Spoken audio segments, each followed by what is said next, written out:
his music has inspired me really all my life. So when I was thinking about what to focus on for this year's annual concert, I thought really digging into Monk would be fun. I mean, I've played his tunes, I've recorded some of his things in the past, but I've never done a project of all Monk tunes.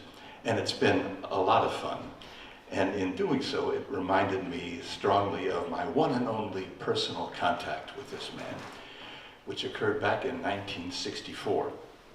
In 1963, I had my first experience recording for Columbia, and I was a featured pianist on an album with Jeremy Steig, a flute player. It was called Flute Fever, and the drummer on that album was Ben Riley, who then was playing with Thelonious.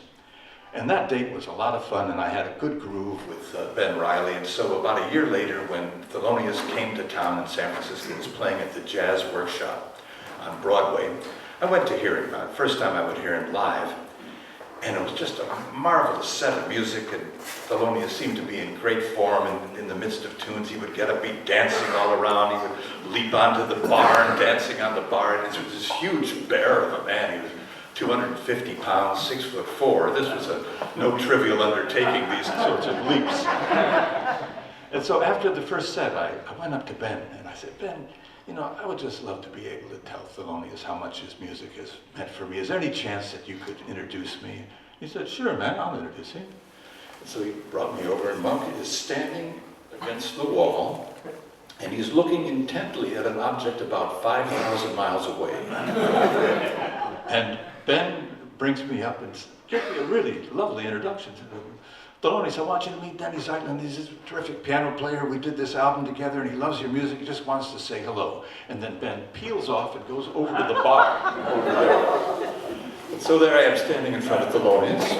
And so I say lame things like, Mr. Monk, I just wanted to thank you for all this music. It's meant so much to me, and I just really admire what you've done. You've given so much to the music. And all of a sudden, after this dead silence, here's what he does.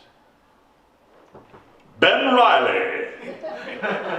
And I knew my audience, as such, was at an end, and I went over to the bar to Ben Riley. And that was my only conversation. Now, even though there wasn't much of a connection then, about a year and a half later, it got rewritten a little bit.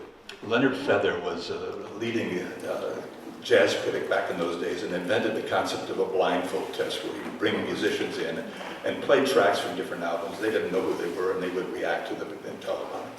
So he somehow got Thelonious to come in and do this thing, which was a dubious choice, because every time he would start playing a track, Thelonious would get up and go to the toilet, and then he'd come back. He wouldn't have all that much to say about the piece. But the very last piece that Leonard played was a track for one of my albums, and Thelonious really loved it. So I figure I finally made a connection with this man.